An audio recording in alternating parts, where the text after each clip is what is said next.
Hi everyone, welcome to the second presentation of today. This session will be about EOSC for commercial providers, so focusing specifically on the role that commercial providers play within EOSC. Very much looking forward to the discussion here as well. I've noticed during the week that some people have very outspoken opinions of the presence of commercial providers in an open science project. I'm hoping it will become clear in this presentation while we think that it is valuable to have them there and the role that they play here as well. We have three presentations here today. First, a general introduction to the role of commercial providers and how they function within EOSC. And then introduction to the EOSC DIH, followed by a use case from that DIH. So then I'd like to introduce you to our first speaker, but before I do, I quickly wanted to mention that we are collecting questions via Slido, as those of you that joined earlier in the week already know. Again, we'll post this link in the chat as well so that you can enter it there if you don't have time to scan the QR code there. Okay, then introducing the role of commercial providers in EOSC, we have Dave Heyns. Dave is the director of the OCRA project at GÉANT, focused on the adoption and delivery of consumable commercial cloud and related digital service for the European research community. He also advises on the adoption of cloud services and related digital strategy for research institutions and universities across Europe, and supports countries within GÉANT's broader outreach. So Dave, the floor is yours. Thank you for everybody for attending this morning's session, joining us. As I was introduced, I'm Dave Heyns, I work for GÉANT. I am working on the EOSC Future project in the Work Package 8 commercial work package. I'm also the director for the OCRA project, and I'm going to unpack the role of commercial suppliers as we see it in the broader European research community. So I'm going to begin with an explanation of why commercial services. The European Commission promotes the digital economy for research to consume and not build where possible, infrastructure or platform as a service as it underpins the e-infra services. Sustainable European open science cloud at the core, and the development of startups and SMEs focused on the research community in Europe. This all supports Green Compute Europe, fewer data centers, less energy consumption, and fortunately the procurement of hardware and the building of data centers in general has become a fairly archaic notion. We're even seeing national research and education networks across the region that we're really committed to their on-premise data centers and their community cloud offerings, starting to transition out of the on-premise environment and using commercial cloud platforms to support this. It is very controversial because commercial cloud services are not always seen to be secure and compliant, but actually the commercial providers have got their own networks, their capacity for surveillance across their networks and response to any kind of threat through their security operations centers is something that you just simply couldn't do on premise. They also wouldn't be operational in Europe if they weren't GDPR compliant. And obviously you need to look at the workload that's going into a data center to understand whether the workload has been securely encrypted by the institute, or whether or not it is suited for a cloud environment. So there are a lot of questions that need to be asked, but we are seeing a lot of commercial suppliers in this space. The rate of innovation that's accelerating in cloud is unprecedented. And essentially, as a startup, you no longer have the barrier to entry, the economic barrier to entry, where you need to build yourself a data center before you can start developing and distributing your services. You can simply consume out of a virtual environment and a truly abstracted virtual environment in a cloud data center and start providing your services to the research community. And we're seeing the growth of the startup and small and medium enterprise communities that are focused on supporting research in Europe, growing dramatically as a result of cloud compute. High performance compute supplementation. So we've seen universities that have shrunk their physical HPC platform dramatically, and they're simply giving their researchers access to hyperscale compute on demand. The networks allow this. We're just seeing a lot more bandwidth. FAIR, in terms of one of the biggest challenges that researchers in Europe see in terms of FAIR data, findable, accessible, interoperable, and reusable data, is the standardization of the metadata that makes this findable. And we're seeing a lot of the commercial providers have got data mining tools that help the researchers to standardize their metadata, keep it online, and then potentially keep huge data sets in cold storage to become to come online within 24, 48 hours. And this makes it a lot more sustainable, a lot less expensive, and it makes FAIR data really possible. And then we're looking at the EOSC future white labeled commercial services, which I'll unpack in a subsequent slide. But looking forward, we see a lot of commercial 5G, 6G as we move towards 2027. The NRENs institutes are using software-defined wide area networking to prioritize bandwidth to their strategic workloads, which tend to be cloud-based. We're seeing a lot of the institutes are quickly moving on, particularly in the enterprise space, from the old legacy on-premise solutions, and they might be transitioning this into cloud temporarily, but they are starting to consume multi-tenant software as a service solution. So there is a lot happening in this space. Understanding how OCRA as it relates to EOSC future. OCRA is a cloud framework. The OCRA project is, as I said, an EOSC project sponsored by the European Commission. We delivered a cloud framework across Europe in 2020. We had 1,100 bids as a response from the market, and the outcome was 473 cloud contracts across 40 lots in Europe, a lot per country. 37 cloud platforms are represented. So we have obviously the big American hyperscalers represented via European data centers, and they are quickly stepping towards having European data centers that are operated by European companies. But we also have many European cloud providers, big cloud providers like Orange on this platform. We've got a minimum of 9 platforms represented per country and a maximum of 17 in some of the bigger Western European countries. The contract management has been transitioned to the GÉANT 4 project under Work Package 4. And we've got a big contract management team there that is managing the contracts from the perspective of the institute and from the perspective of the supplier. These platforms are all connected to research networks. They all have adopted the Research Trust and Identity Federations. They've all been tested by CERN using the Helix Nebula Science Cloud workloads.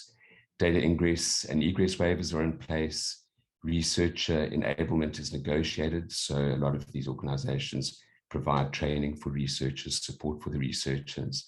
And the platform competitions are complete. And that means that the research institutes can simply sign a call of contract from a platform within their lot. And I'll show you what that looks like shortly. The OCRA project was also given the mandate to develop the Earth observation services market through dynamic procurement and stimulate the development of the startups and SMEs. We have 9.5 million in adoption funding to distribute across the project. There is an external advisory board in place that provides oversight across all of the activities. And we are looking to demonstrate the way in which commercial services can be distributed in the European Open Science Cloud. Right, there's an OCRA Cloud Catalog. There's a link there to the OCRA project. There's a Cloud Catalog. There's also an Earth Observation Catalog.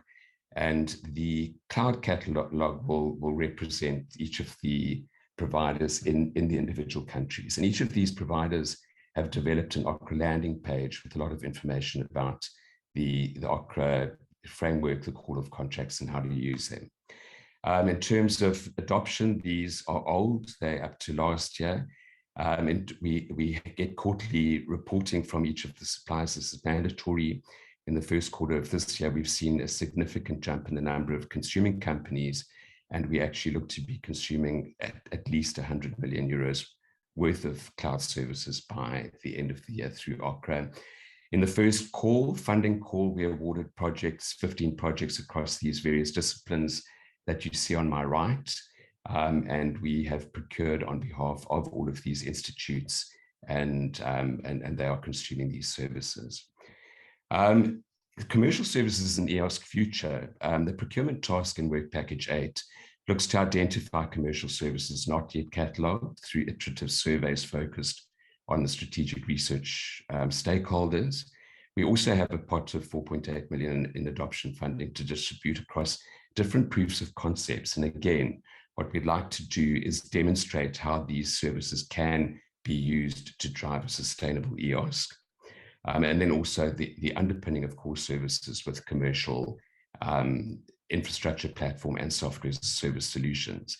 So essentially what this means is that a lot of the e-infras and the services that are provided within EOSC can actually take advantage of the many services and microservices that are offered by the commercial providers and drive their own sustainability and agility. We then have the Digital Innovation Hub, the stimulation of the startups and SMEs, and this will be unpacked in the next presentation. Horizontal services in EOSC, this is us looking at a way to actually, across all science disciplines, researchers need standardized commodity tools. And we're looking at how we can actually provide those as EOSC Future white labeled tools, but actually in pre-procurement and consuming the commercial state-of-the-art tools that actually make the research outcomes far improved and also the activities more agile. So if you have a look at how we could possibly do that, we're getting a lot of information in from the science clusters participating in the project about what kind of services need to be delivered. These are vetted by the EOSC core work package, and then the work package 8 can actually pre-procure these on behalf of EOSC Future, who can then white label and get these services catalogued as white label services. And that's obviously really simplifying the whole process, but I do have a really limited amount of time.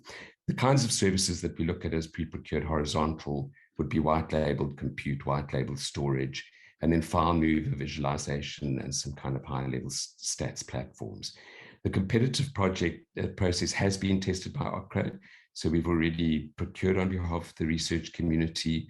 We know what we're doing, and we kind of look forward to driving real success in the delivery of horizontal services. These services would obviously need to be pre-procured iteratively to ensure that the pool of services stayed full and ready to use. And then finally, we're also supporting the European Open Research Data Space by looking at what kinds of data sets or data the European research community is consuming that is available commercially. In other words, what subscriptions do they have? What research do they have, data do they have to pay for? And we're looking at ways in which we can actually distribute those through the EOSC. 33% of our funding, that 4.8 million, has been allocated to demonstrating how these commercially distributed data centers can actually be consumed by the research community. And this includes the continued stimulation of the use of the Copernicus data and the development of the startup and SME market. And with that, I hand back.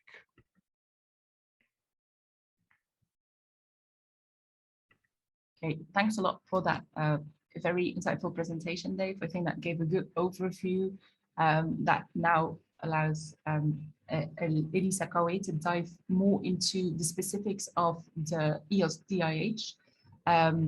Elisa is a strategy and innovation officer and business development manager at the EGI Foundation, where she works on innovation management, business model development, and market analysis.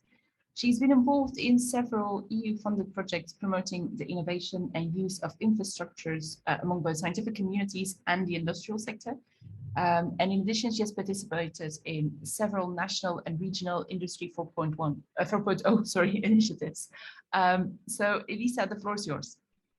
Okay, thank you very much. Today I'm going to present here the experience of the EOSC DIH. being on board on the EOSC Marketplace. And but first, let me start with a little bit of background about the DIHs for those that are not fully aware of the concept. The digital innovation hubs is a concept that was created by the European Commission in around 2016, and it's supposed to be a joint partnership between private and public organizations to stimulate innovation, to provide value to companies, to help them in get digitalized. And these communities offer this the value for in addition to technical services. This means that if you see in the image, there are like 4 main pillars of digital innovation hubs: the test before invest, that are based in different type of technical and advanced services; the support to find investment; the support for the networking and create a community and an innovative ecosystem; and the support for getting skills, advanced skills, and also training. And in this context, the EOSC DIH was created when the EOSC project was launched in 2018. And during this project, the EOSC DIH was able to create different spaces and mechanisms to interact with the community through the website, different promotional materials, social media, and finally we created a profile in the EOSC Marketplace. So we get validated as a provider, and later we included also the services. Now with the EOSC Future project, the interest and main goal of the EOSC DIH there is to expand, to get consolidated as a main mechanism for the industry engagement and interaction. And in this case, we are collaborating with different projects to onboard their services as the EOSC DIH offer. So later we will see the services, but what we can see is that the EOSC DIH services are composed by 4 main categories, following also the guidelines of the European Commission, the technical assets that are related to computing and data in general. Also, we offer space for experimentation, a consultancy and training, and this is space for creating community and visibility. If we put a little bit more the focus on the services, you have a full description of all of them in the EOSC DIH website, and it involves the services by the 4 main projects around that are EGI, DICE, OpenAir, Nexus, and C-Scale. And this is also the spirit of the EOSC DIH to invite other projects in the EOSC environment to partner with us, so we will be able to help them on promote their services, always considering that the services should be focused on industry, on business. They should be useful for the industry sector. But what we cannot do is to duplicate these services, because all of them are already in the marketplace. What we have done is to summarize all of them in the main service that is offered by the EOSC DIH, and we call it Piloting and Co-Design of Business Pilots. And this involves the technical support from the different services, and also the training and the access to funding, the visibility, and so. So we created this profile in the marketplace with the information associated about the companies, the entities that are involved in the EOSC DIH, and the categories and the target users, and so you can get access to this in the marketplace, and contact also if you have any type of route with us. What is the value for the EOSC DIH to be on board on the marketplace? Well, as we are providers for service companies, Our participation in the marketplace increased the visibility of the EOSC, bringing industry and SMEs to the EOSC, and also as we need to provide support to SMEs that want to onboard their services in the marketplace, we have also this experience. We lead by example, right? But also we create partnerships with other EOSC projects to facilitate their project resource exploitation. And this means that this is also a space for us to facilitate the contact and interaction with research communities and projects. We provide visibility of the EOSC DIH services inside the EOSC. And as we mentioned, the main interest in the EOSC future is to consolidate the EOSC DIH as the main mechanism for industry interaction and innovation activities. But also we found some things, well, during the onboarding process, it worked, but sometimes was required to become invalidated. It's true that the structured information help us to get a full description overview of the service that we are offering. So in this sense, we could say that is a good way also to improve the information, the materials, and everything that we have. And some of the features that the marketplace offer, like the statistics and reviews, will be useful once the service and the marketplace are fully operational. Right now, these statistics are unfortunately a bit low. However, we found also some points that we will highlight here just to share with others our experience. Some sections in the service description does not apply for the EOSC DIH. It's true that the EOSC DIH is a special service because in fact we are like an entry point offering other services inside. So for example, the user manual or terms of use does not apply for the service that we added in the marketplace. So the connection to get the access to the EOSC DIH services is not direct. We are not a ready-to-use service. We have, in this sense, more a consultancy role here, like helping companies, having multiple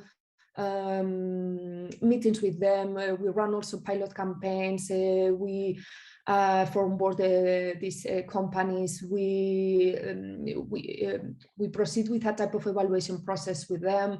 Also, we establish different technical requirements, assessment meetings, and define SLA. So these require a more face-to-face access, and for the moment this is not warranted by the marketplace. And also some other features that are not applicable for the moment in the sense of accounting, monitoring tools, and so, because as I say, we are now more like an entry point consultancy service in this sense. And here I would like to highlight the role that the EOSC DIH has onboarding or helping industry on board the services to the EOSC. And we have two mechanisms to onboard companies in the EOSC DIH. One is through business pilot campaigns. This means that we offer them different technical services, and we offer the expertise and support of the projects around. And the second type of mechanism is the purchase of services. We have a budget to give value to the EOSC. This means that we want to onboard services and solutions coming from outside that are not now developed, and that could develop in collaboration with the EOSC. And we are doing this in coordination with the Task 8.1 and also with Work Package 1 and Work Package 10 in EOSC Future projects.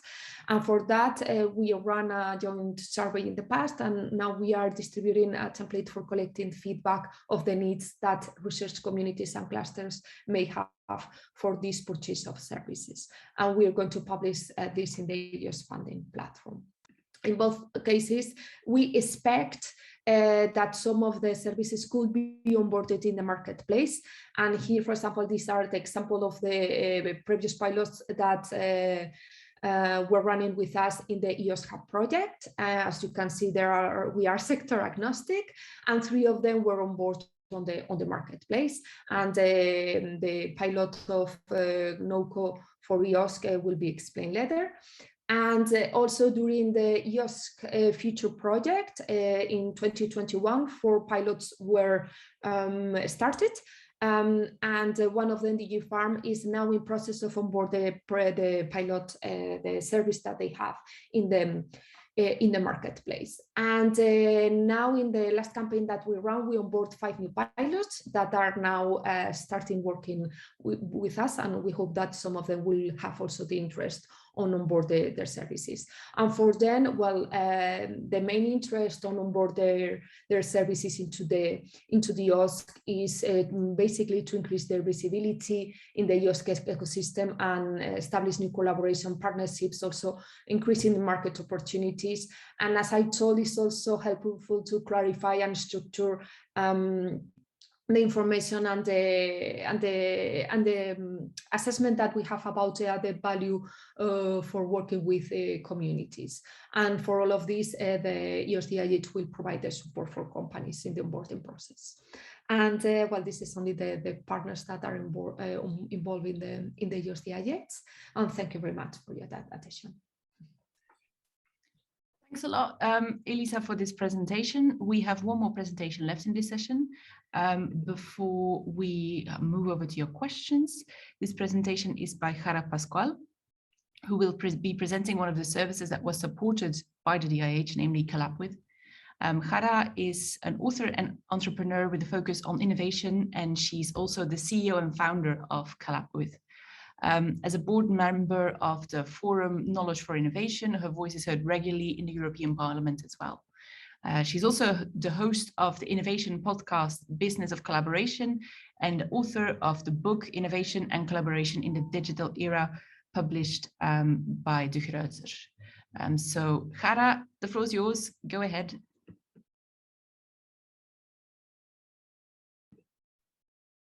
Thank you very much.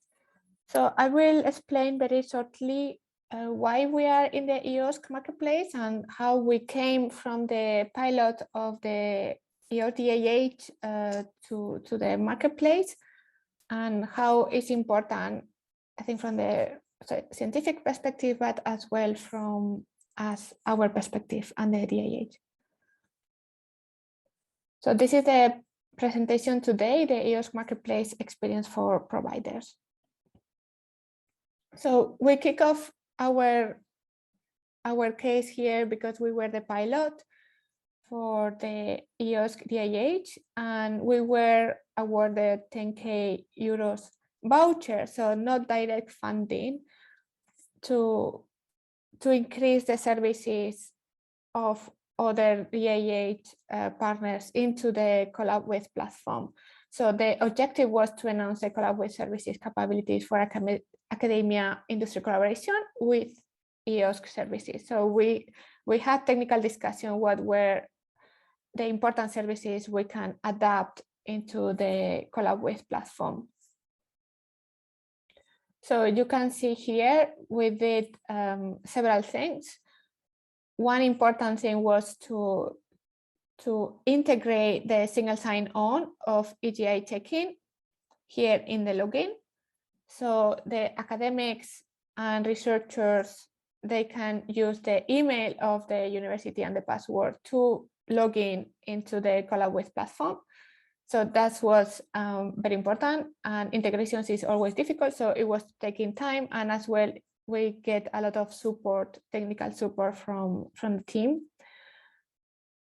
So the other part was to integrate the Collabwith Marketplace into the EOSC as a service, and as well as a provider, because we can provide as well, you will see later, trainings on how to collaborate and how to create innovation ecosystems, like we were working already with the EOSC DIH.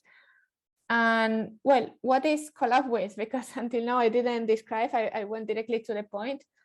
So it's a innovation ecosystem platform where you have a marketplace for startups, academics, and industry to exchange collaboration opportunities but you can find there in the marketplace as well funding, Cascade funding, Horizon Europe funding, and as well all the public procurement consultations.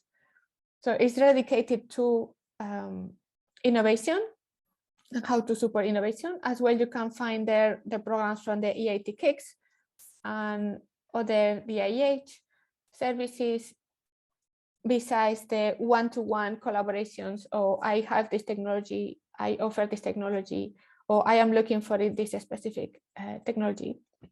But then we have this combination with a negotiation.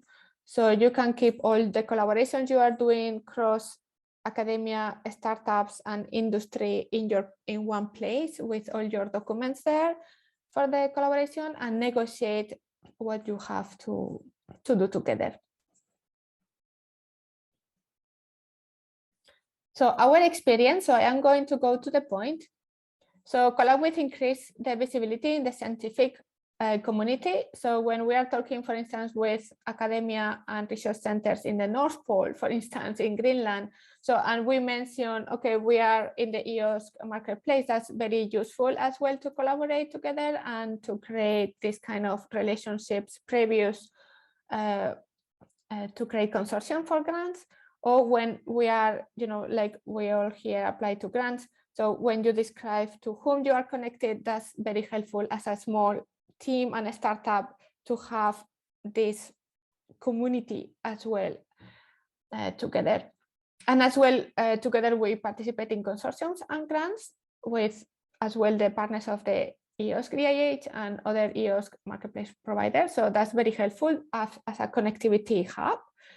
So Collabwith has provided innovation ecosystem workshops that help to share with the EOSC DIH community and how to establish as the methodology, how to collaborate, how to create the innovation ecosystem, how to help to coordinate a community. So as well as experience and benefits, we participate in the community activities to learn from other participants and to be connected to other potential project partners. And this is super mega important. This kind of community sessions we have is not only to connect the dots for our platform, but as well how we can help more. So how we can develop better our services and platform, and as well to see, I think maybe I can work with you because we can be complementary. So this is very important because it's when all the magic of collaboration is happening, if you know what the others are doing. And this is difficult to do as well with machines. So we have to keep this kind of human informal interaction as well. So, and as Collabwith, it was very important to know and to meet other European organizations which are active on the research and scientific resources. And as well, now we have to say about the improvement for the future, because that was the objective of this presentation. So to onboard as a external party which is not research organization into the EOSC Marketplace, it will be super better and great if there is something more automatic and simple process to apply and to add the services in the marketplace. Of course, you have to keep the identity verification and authority verification, but this is one of the points it happened with people and in the backend, but the rest could be a little bit more simple and as well efficient for everyone, as well for the EOSC technical team. So as well, it should be planned a technical maintenance and updates communication for the integrated services, because until now, I think I didn't get any kind of email. And it will be very nice to see, okay, if, some kind of how the platform of the EOSC Marketplace communicate with the users inside the platform. That could be super interesting to review as a user journey, but as well to see, okay, how you are integrating more and make active, of the use of the marketplace of the EOSC, and, to see who is there new, for instance, or if do you want to update your profile because you update your services as well, or, that could be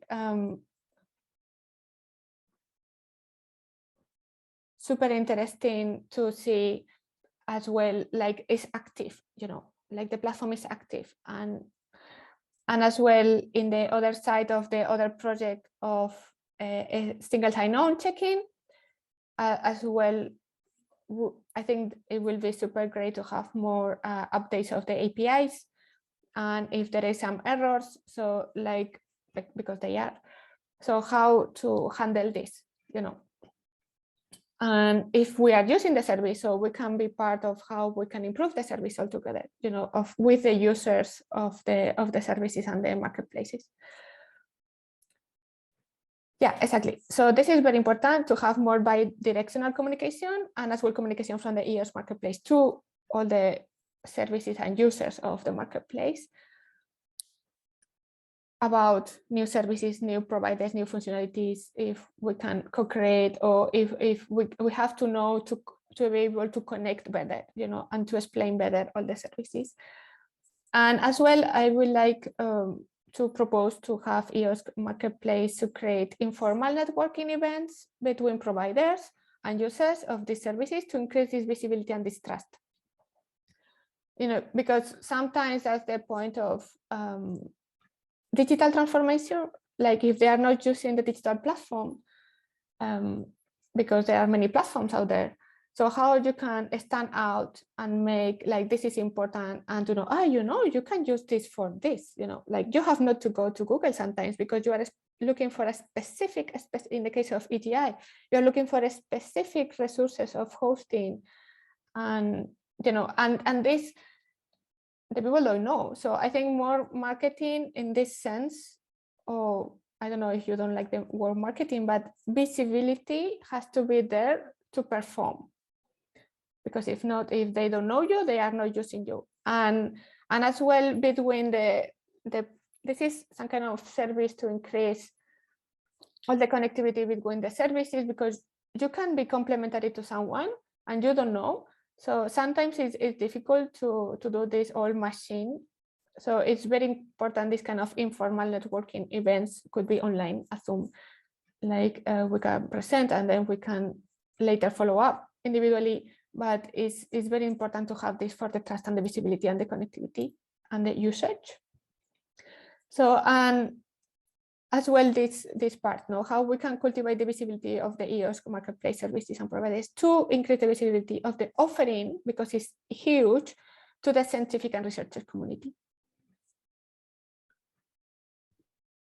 So that's all. So thank you very much. I don't know if you have questions, and like I think you are using a Slido, so we'll be very happy to answer later. Thanks a lot, Jara. We actually have already quite a few questions in Slido. There's one that is asking how payment and invoicing is facilitated. So is that part of the EOSC core to be able to facilitate payments and invoicing? Elisa, do you know? You're still muted, Elisa. But this question is for the EOSC DIH? Or no, maybe something that you're an expert on. Maybe Dave, if you know better. So I would need to have a better understanding of what the question is actually referring to. Okay, maybe if that person can unmute, then they can ask in more detail.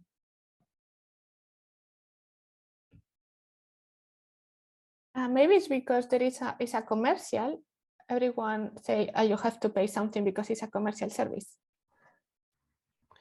Okay, so I think it refers that once their service is onboarded in the marketplace, how the payment invoicing is going to be managed, right? I'm not sure about this feature of the platform. Yes. Yeah, so I think there are a couple of questions. There are a couple of different ways in which payments and invoicing will be dealt with. If an institute procures commercial services through the OCRA framework, they will actually reach out to the supplier in their country who can provide the service. They will sign a call of contract with that supplier, and they then engage directly with the supplier in terms of payments and invoicing.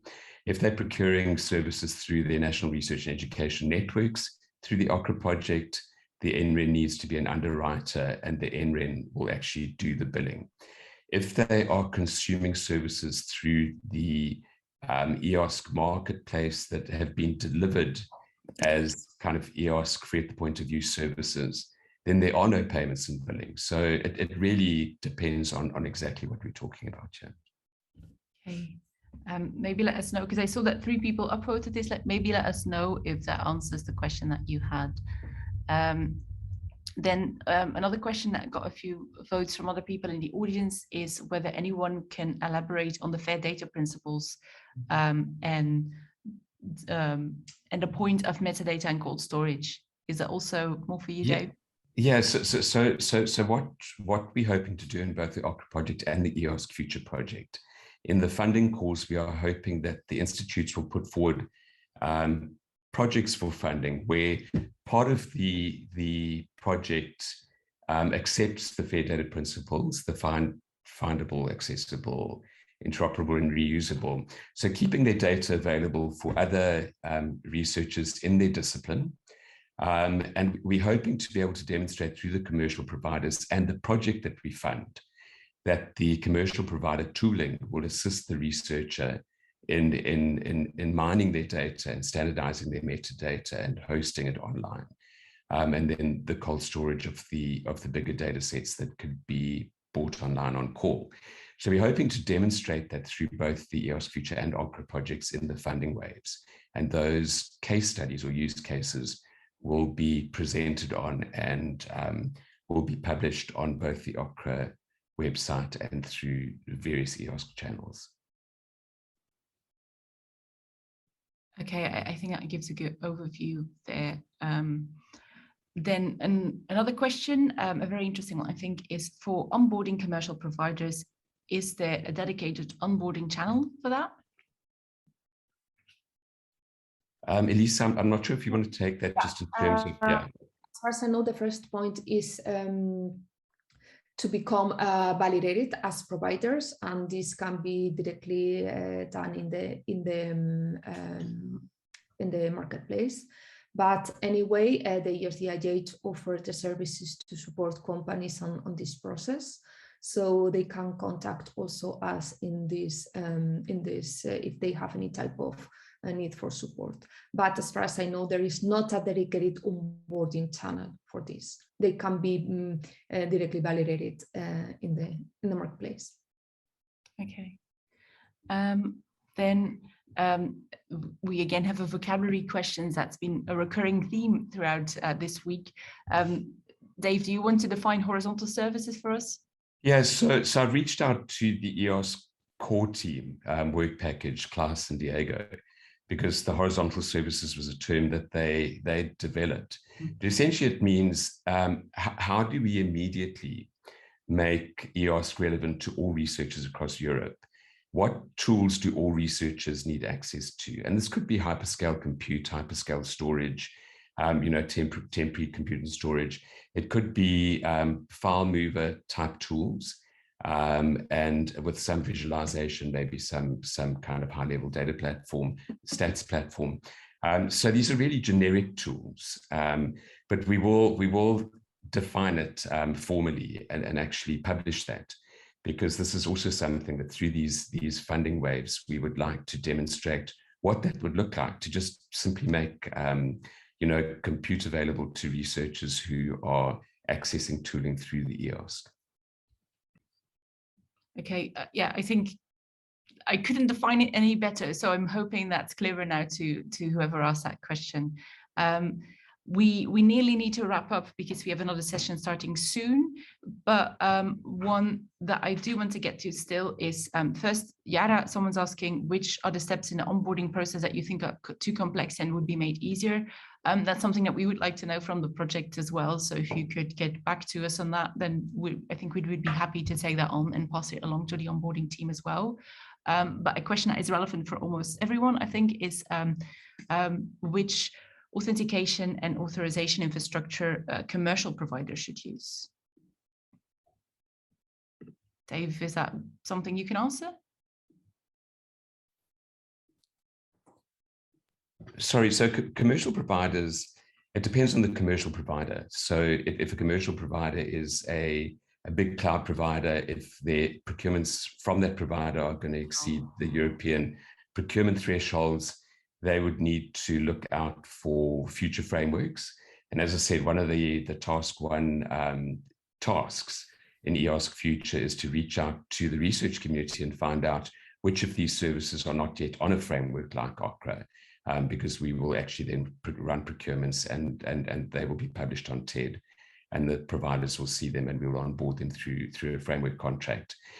Smaller, like for example, the Earth observation community, where procurements against these providers are well within the European procurement thresholds, possibly under 50,000 euro, they can simply reach out to whatever project is actually cataloging their services, and they can become cataloged, or they can reach out to one of the e-infras if their services are in support of something that one of the e-infras is doing and onboard through the e-infra. Okay, I see that we have Christos Kanellopoulos here, who's an expert on the AI. So do you want to add anything, Christos? Yes, we did touch upon this a little bit on the first day about the onboarding of EOSC providers, and commercial providers, first of all, can connect through the national federations, through the countries from which they operate, and that's the preferred approach. If this is not possible for them, for whatever reason, they can always reach out to the EOSC AI support team, and we can guide them through this process. Please feel free to reach out if you have any questions, and we can follow up with you through the EOSC help desk. Thanks a lot, Christos. And on that note, I'd like to wrap up. If there's, I know there's a few questions that we haven't asked, so don't hesitate to reach out to us directly at info@eoscfuture.eu, and then we can dispatch your question to our experts. But we really need to set up for our final session of the day and of the whole event, actually, which is on national infrastructures and their role in EOSC. So all that's left is to really thank our speakers for their presentations. I thought were really insightful, that I hope have given a good overview of both the role of commercial providers in EOSC and some of the ways of joining and the support that is available, and then the interesting use case by Jara as well. So thanks to all three of you. And then I'm hoping to see some of you in the next and final session. If you won't be there, very much thank you for joining this session. I see that there's several people here that I've seen throughout the week, so thanks for sticking with it. And if you're not joining again, I'm hoping to see you soon at one of our other events. For the rest of you, have a very nice day.